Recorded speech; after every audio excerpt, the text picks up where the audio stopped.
आइए सुनिए, देखिए, समझिए सनातन सत्य। जैसी दृष्टि वैसी सृष्टि, दृष्टि विज्ञान। कुदरत, कुदरती रचना एवं कुदरत के कानून से शाश्वत सुख की प्राप्ति।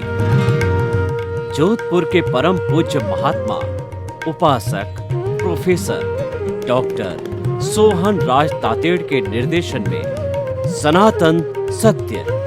जैसी दृष्टि वैसी सृष्टि, दृष्टि विज्ञान।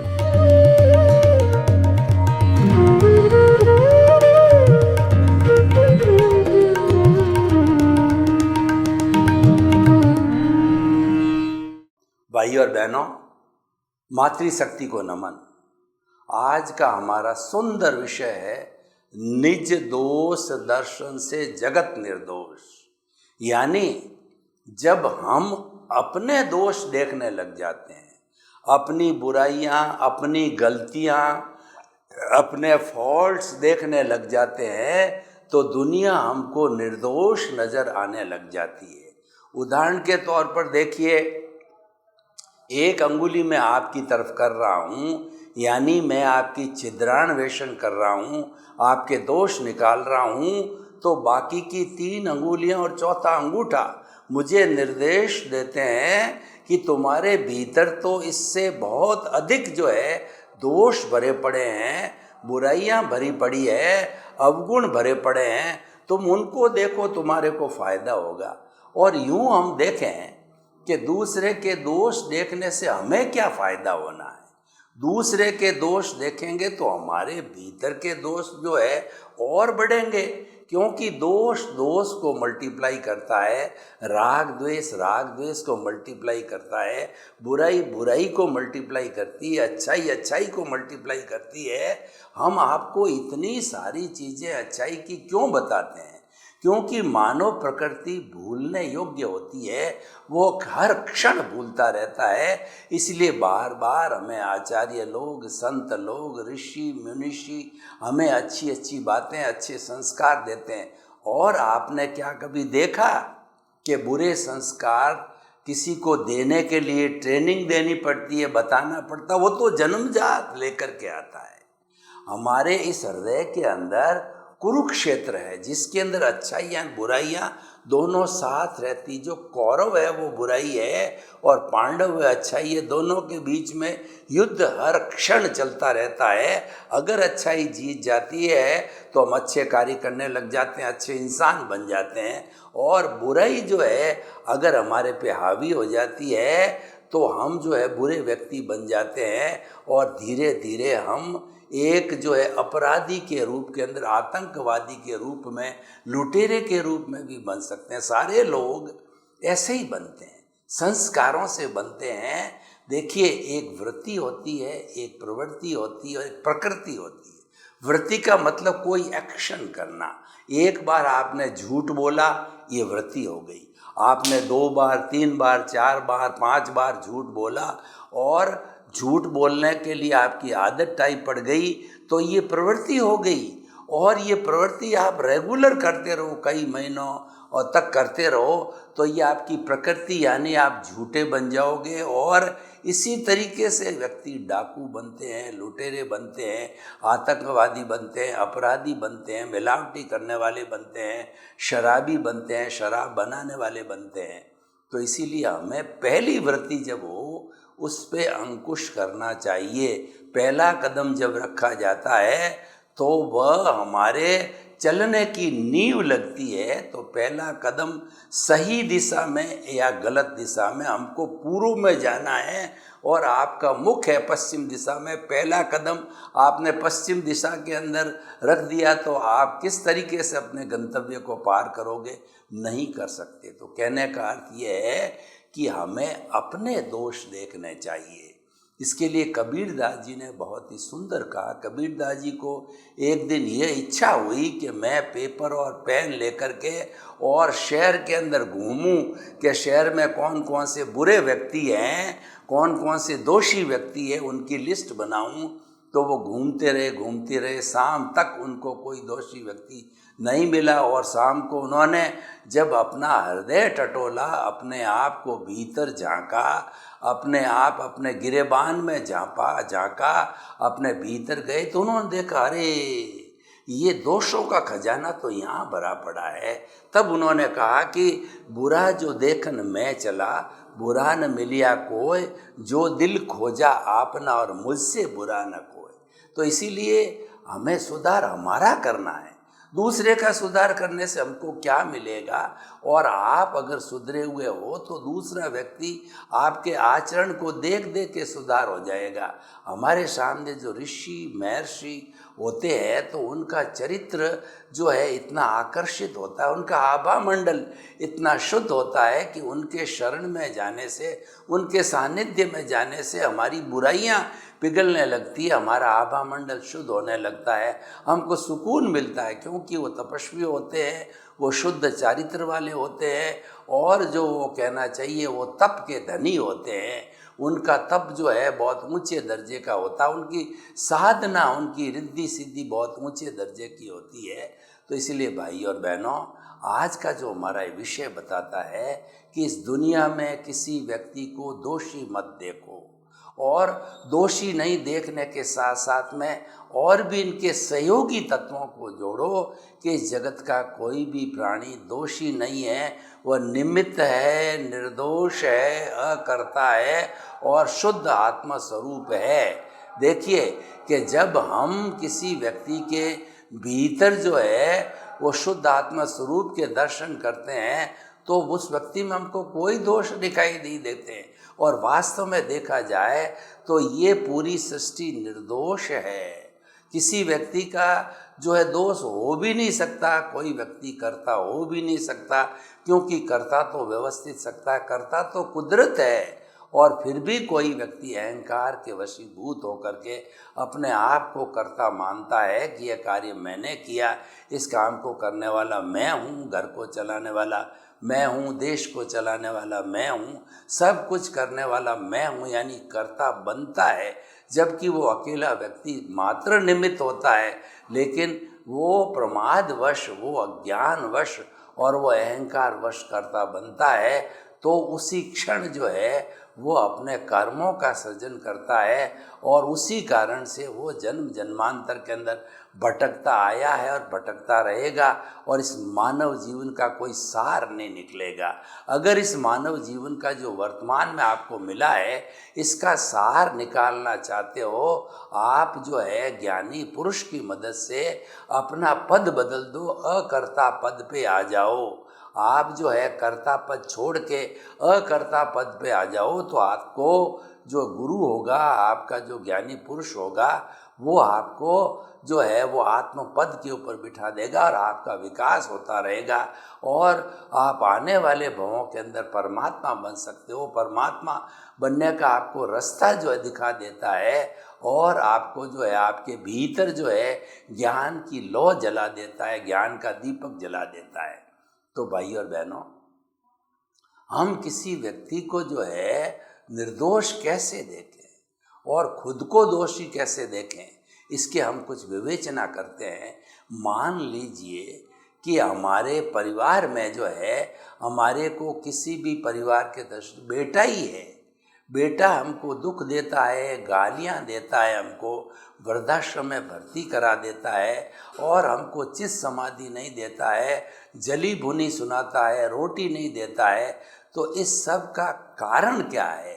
ये जो है इसका कारण ये है कि अगले का कोई दोष नहीं है, दोष मेरा खुद का है कि पूर्व जन्म में मैंने उस व्यक्ति को, जो आज मेरा बेटा बन के आया है, मैंने उसके साथ ठीक इसी तरह का व्यवहार किया था। तो कुदरत ने, जब मेरा आयुष्य कर्म समाप्त हो गया और मेरी आंशवर सीट कुदरत के पास चली गई, तो कुदरत ने इस जन्म में मेरे उपादान, यानी मेरे जो है पेपर के अनुसार, आंशवर सीट के अनुसार मुझे रिजल्ट दिया, और वह जो है वो उदय और प्रारब्ध के अधीन मुझे भोगना हो रहा है। वही व्यक्ति जो है, जो जिसके साथ मैंने बुरा किया था, वो आज बेटा बन करके मेरे साथ ऐसा व्यवहार कर रहा है, तो आप उसको निर्दोष समझो, उसका दोष नहीं है। ये तो जो है कुदरत ने लाके खड़ा किया है, और ये जो कुछ करवा रही है कुदरत करवा रही है। क्यों कुदरत करवा रही है? कि कुदरत के लिए कहा गया है कि हुआ सो न्याय। कुदरत कभी भी अन्याय नहीं करती है। कुदरत का रूल इतना परफेक्ट है कि जो कुछ भी तूने किया है, जो कुछ भी तूने कॉजेज डाले हैं, भाव डाले हैं, कॉजल बॉडी बनाई है, उसी के अनुरूप जो है तुम्हारे को द्रव्य कर्म के रूप के अंदर वो प्रारब्ध और उदय देती है, वो तुझे भोग करवाती है। तो उसके लिए तेरा हिसाब क्लियर करती है।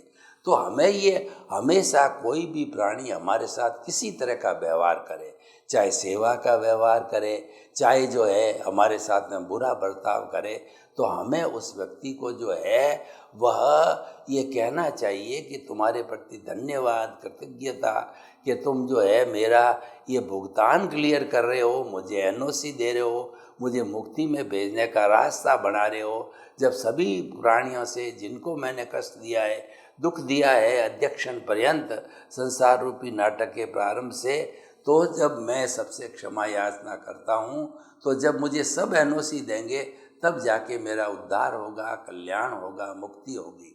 तो भाई और बहनों, निज दोष दर्शन करने वाला व्यक्ति किसी के ऊपर जो थोपेगा नहीं चीज, वह तो अपना ही सुधार करने के अंदर लग जाएगा। क्योंकि निर्दोष दर्शन से हमको मालूम पड़ जाता है कि ये जो है मेरा किया हुआ ही मेरे सामने आ रहा है, मेरे कर्मों की वजह से ही ऐसे संजोग मिले हैं जो कि कुदरत ने जुटाए हैं, तो मुझे तो वह भुगतना ही पड़ेगा और इसके अंदर कोई दूसरा काम नहीं कर सकता। तो इस तरीके से जो है ये हमारे सारे उदय और प्रारब्ध के अधीन जो है वो हमारी कार्रवाई होती है। अब आप देखिए कि हम जो है वो किसी व्यक्ति को जो है निर्दोष कैसे देखें। निर्दोष देखने का अर्थ ये कि एक जेब कतरा है जो कि जेब काट रहा है, हमारी नज़र उसके ऊपर चढ़ गई, उसने फला व्यक्ति का जो है जेब काट करके पर्स निकाल दिया, तो फिर भी आप जो है उसको निर्दोष, निमित्त, अकर्ता और शुद्ध आत्मा समझो। क्योंकि वह कर क्यों रहा है? वो अपने कर्मों के अधीन कर रहा है। उसकी अकेले की कोई ताकत नहीं है कि वो किसी की जेब काट सके। अगर हिसाब है अगले के साथ में, अगले ने उसने वैसा व्यवहार किया है, तो पुनः वो इसके साथ वैसा व्यवहार करेगा और वह लेन देन जो है उनका हिसाब किताब क्लियर हो जाता है। तो हमें तो उस व्यक्ति को जो है निर्दोष रूप में समझना चाहिए। यह बात दूसरी है, अगर हम ऐसी जो अनैतिकता की बातों को टॉलरेट करते रहेंगे तो समाज के अंदर जो है बहुत बड़े अवगुण पैदा हो जाएंगे। तो उसके लिए हमें उस व्यक्ति को जो कि ऐसे अनैतिक कार्य कर रहा है उसका हृदय परिवर्तन करना चाहिए, उसको समझाना चाहिए कि भाई ये कितना रिस्की मामला है। कोई भी पुलिस पकड़ के आपको जेल में भेज सकती है, लंबी उम्र कैद तक भी हो सकती है, और आप अगले व्यक्ति को कष्ट भी दे रहे हो और समाज में ये घृणित कार्य है।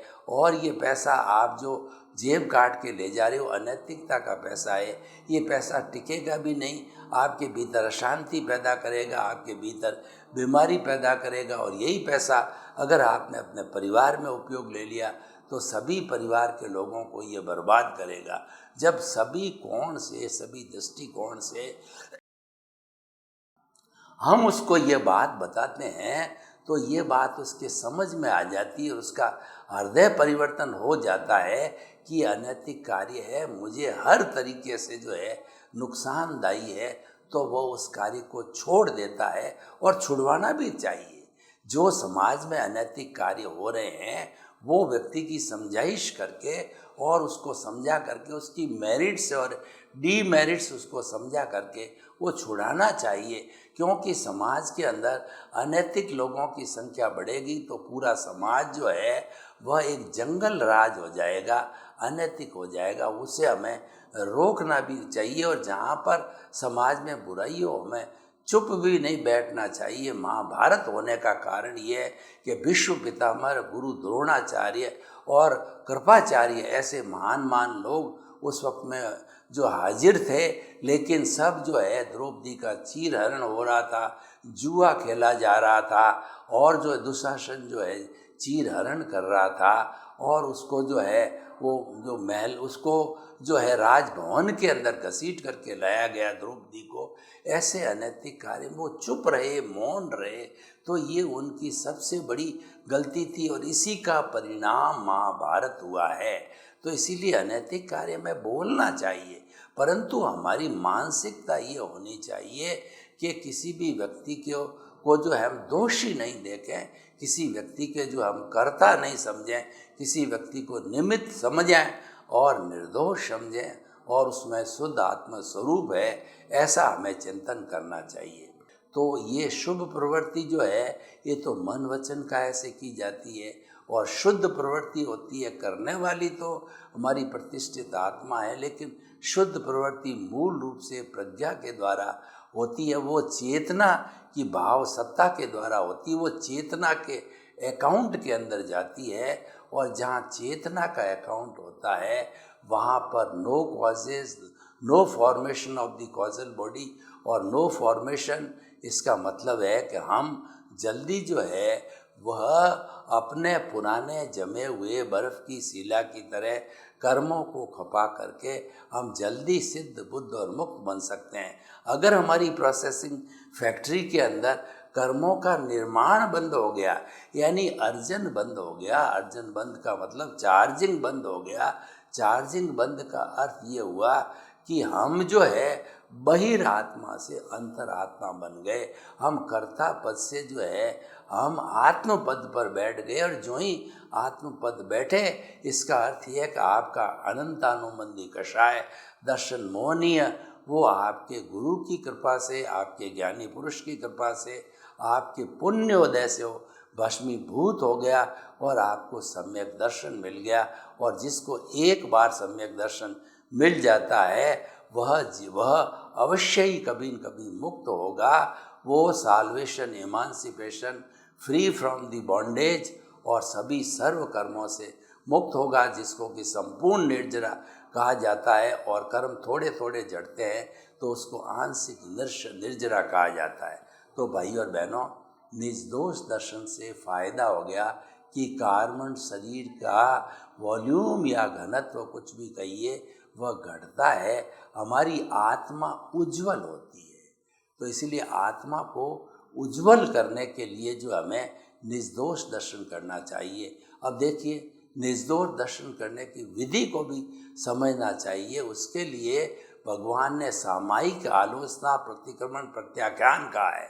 सामायिक का अर्थ होता है समता की साधना, यानी जो है आपका जो है लाइक हो, डिसलाइक हो, राग हो, द्वेष हो, और दूसरा जो है सुख हो, दुख हो, और उसके बाद के अंदर सुख दुख हो, और तिरस्कार हो, और सम्मान हो, लाभ हो, हानि हो, दोनों को एक सा समझना, ये जो है हमारा संभाव की प्रक्रिया कहलाती है। इस प्रक्रिया के माध्यम से भी हम आगे बढ़ सकते हैं। तो हम बात कर रहे थे सामायिक, ये समता की साधना जो हमने बताई है ये सामायिक कहलाती है। और सामायिक का एक अर्थ ये भी होता है कि निर्दोष दर्शन करना, अपने दोषों को देखना, जो आज का विषय है वो सामायिक करने का विषय है कि अधिक से अधिक जो है आप भीतर विराजमान शुद्ध आत्मा भगवान की साक्षी से जो है अपने ज़्यादा से ज़्यादा जोशों को देखो और उसकी आलोचना करो, प्रतिक्रमण करो, प्रत्याख्यान करो,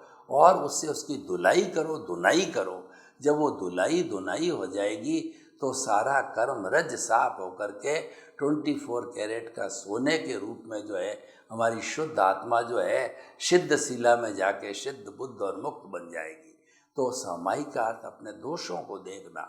आप ध्यान कीजिए और भीतर जाइए, गहरे भीतर जाइए। आप आलंबन ध्यान कीजिए, निरालंबन ध्यान कीजिए, अपने दोषों को देखिए और देख करके उसके साथ में आलोचना करिए। आलोचना करती है, आप स्वीकार कीजिए कि दोष मेरे किए हुए हैं, जब तक आप स्वीकार नहीं करोगे तब तक उन दोषों का समन नहीं हो सकता है, उन दोषों को धोया नहीं जा सकता है, उन दोषों को शुद्ध नहीं किया जा सकता है।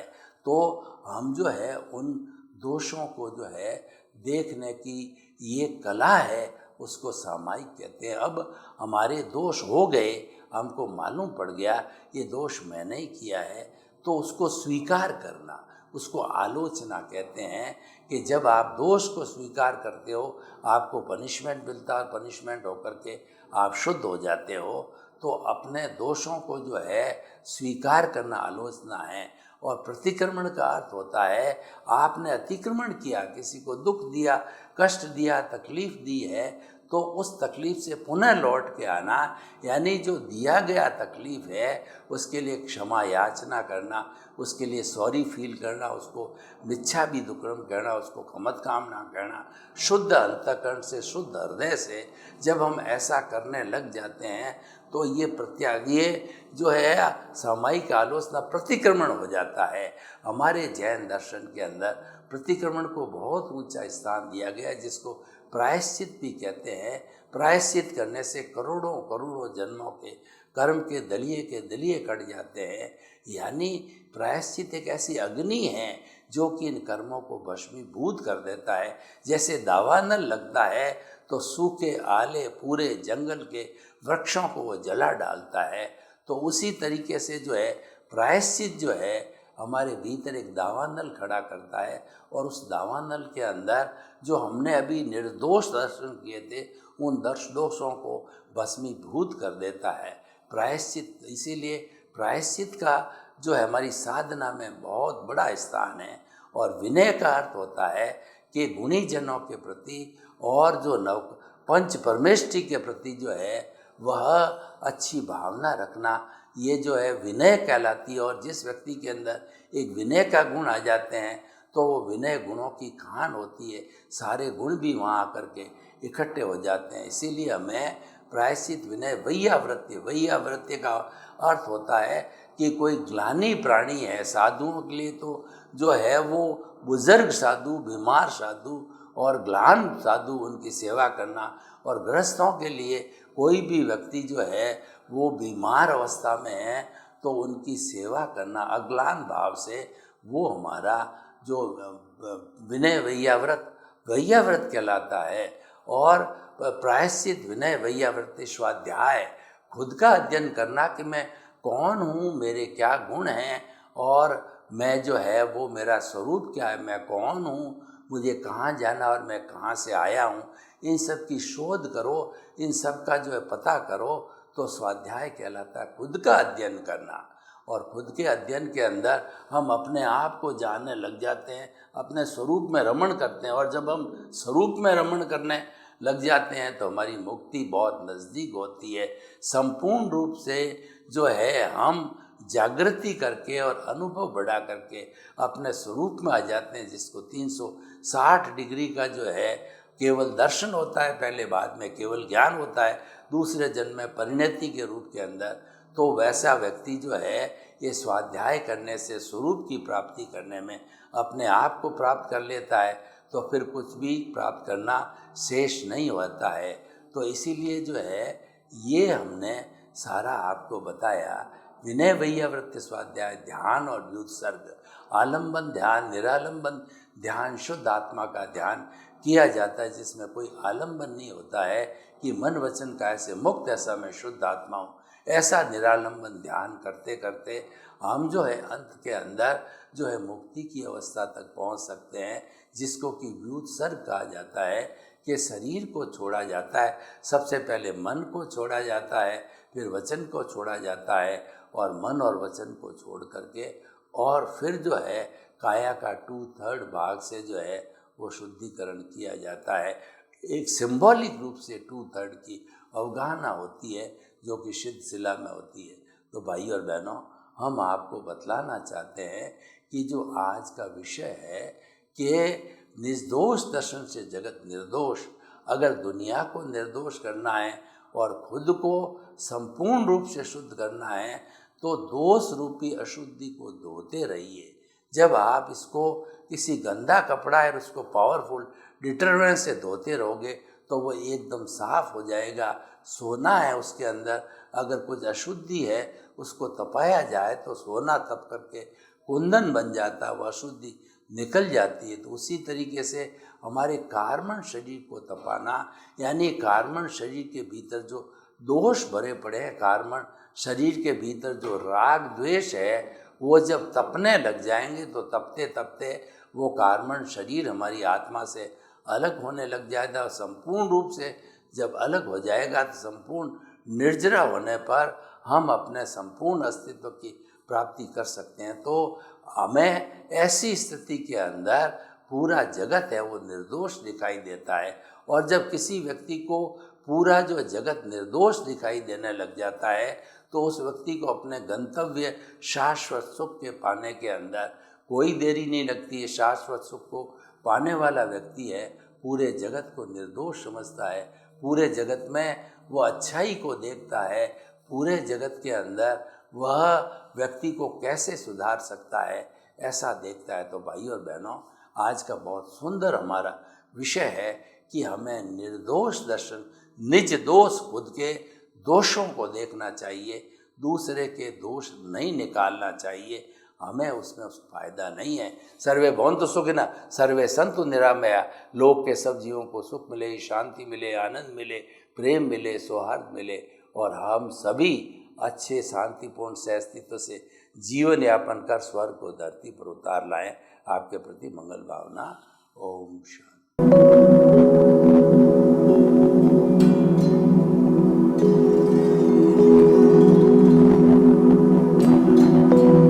एक ऐसा अंतर्राष्ट्रीय ख्याति प्राप्त मानव जो गुरु प्रेरणा से पिछले 20 वर्षों से वानप्रस्थ जीवन जीते हुए 24 घंटे मानवता की सेवा में संलग्न है। एक ऐसा मानव जो अभी राष्ट्रीय, अंतर्राष्ट्रीय टीवी चैनलों पर 7,500 एपिसोड के माध्यम से सनातन सत्य, आत्मविज्ञान एवं पुनरुत्थान, व्यवहार एवं निश्चय जगत के जीवनोपयोगी विषयों पर हृदय स्पर्शी प्रवचन कर चुका है। उस मानव का नाम है महात्मा उपासक प्रोफेसर डॉक्टर सोहन राज तातेड़। प्रोफेसर तातेड़ द्वारा योग, दर्शन, शिक्षा विषयों पर रचित पीएचडी स्तर के 250 शोध ग्रंथ भारत के 100 प्रतिष्ठित विश्वविद्यालयों में शोधार्थी पढ़ रहे हैं तथा वे सभी शोध ग्रंथ वहां की सेंट्रल लाइब्रेरियों में उपलब्ध हैं। महात्मा सोहन राज ने अभी तक हजारों स्कूलों, कॉलेजों, विश्वविद्यालयों एवं संस्थाओं में सेमिनार, वर्कशॉप, कैंप लगाकर लाखों विद्यार्थियों को योग, दर्शन, शिक्षा का प्रशिक्षण देकर उन्हें सुसंस्कारित किया। डॉक्टर तातेड़ ने भारतीय संस्कृति उत्थान के 4000 से अधिक समसामयिक विषयों पर आर्टिकल लिखकर ऑनलाइन जर्नल, पत्रिकाओं, वेबसाइट्स पर प्रकाशित किया, जिसका उपयोग लाखों पाठक कर रहे हैं।